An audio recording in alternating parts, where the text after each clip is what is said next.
Hello, welcome back बच्चों। मैं सुनील पांडे आप सबको अपने इस चैनल पांडे सर की क्लास में बहुत बहुत स्वागत करता हूं। आज हम लोग पढ़ने जा रहे हैं कक्षा 7 की गणित लेसन 14.2।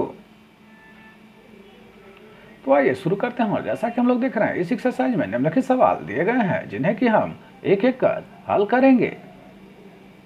तो आइए शुरू करते हैं। और पहला नंबर सवाल है, नीचे दी गई आकृतियों में किन में घूर्णन समिति का क्रम एक से अधिक है। तो सबसे पहले हम जान लेते हैं कि घूर्णन सममिति का क्रम कहते किसे हैं।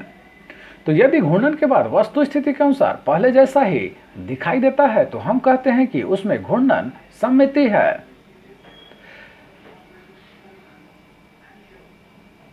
तो पहला नंबर आकृति में है, अगर हम उसे घुमा दें घड़ी की दिशा में या घड़ी के विपरीत दिशा में, तो घुमाने के बाद जो है यह पुनः वैसे ही दिखेगी।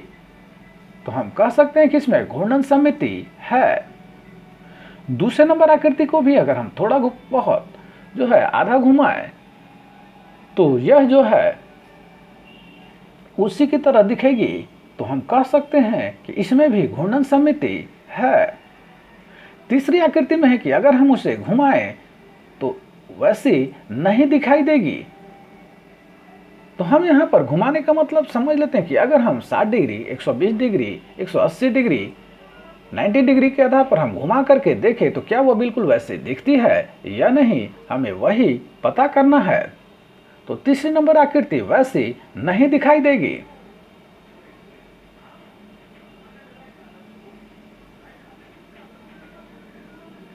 चौथी नंबर आकृति जो है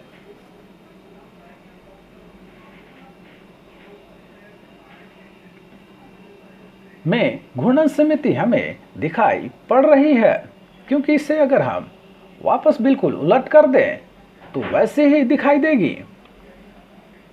पांचवी नंबर आकृति में भी घूर्णन समिति है, क्योंकि इसको भी घुमाने के बाद बिल्कुल वैसी स्थिति में आ जाएगी।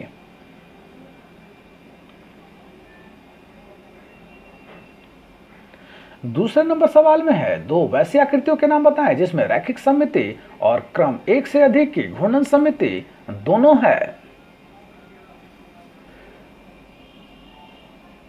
तो यहां ध्यान रखेंगे कि दर्पण परावर्तन से हमें रैखिक सममिति प्राप्त होती है, और यदि घूर्णन के बाद वस्तु स्थिति के अनुसार पहले जैसे ही दिखाई देती है तो हम उसे घूर्णन सममिति कहते हैं। तो इस आकृति में हमें रैखिक सममिति और घूर्णन आकृति दोनों दिखाई देती है। वृत्त में दूसरे नंबर में है त्रिभुज, इसमें भी हमें जो है रैखिक सममिति और घूर्णन सममिति दोनों दिखाई देती है। इसी प्रकार वर्ग में भी हमें रैखिक सममिति और घूर्णन सममिति दोनों ही दिखाई देती है।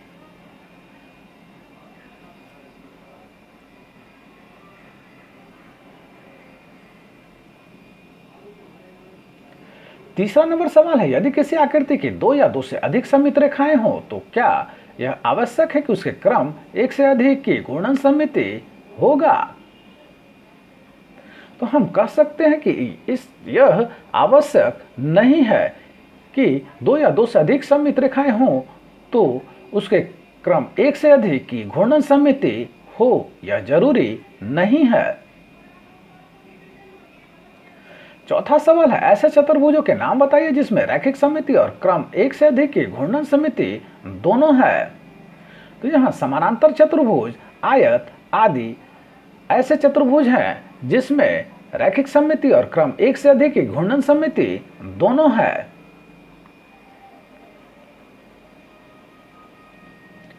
पांचवा सवाल है, किसी आकृति को उसके परितः 60 डिग्री के कोण पर घुमाने पर वह उसकी प्रारंभिक स्थिति जैसी दिखाई पड़ती है, और किन किन कोणों के लिए ऐसी स्थिति बनेगी। तो आप यहां 60 के 2 गुना, 3 गुना, 4 गुना, 5 गुना, 6 गुना तक जा सकते हैं।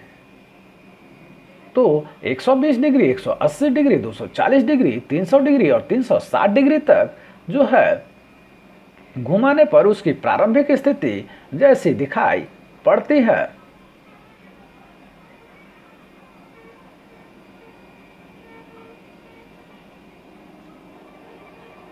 तो आप सबको हमारा प्रयास कैसा लगा हमें जरूर कमेंट कर बताएं। हमारे इस चैनल पांडे सर की क्लास को जरूर सब्सक्राइब करो और बेल बटन को दबाएं ताकि आने वाली वीडियो का नोटिफिकेशन आपको मिलता रहे। दूसरों के साथ शेयर करो और हाँ, लाइक करना तो बिल्कुल ना भूलें। आपका लाइक करना ही हमारी मेहनत का फल है। धन्यवाद, थैंक यू।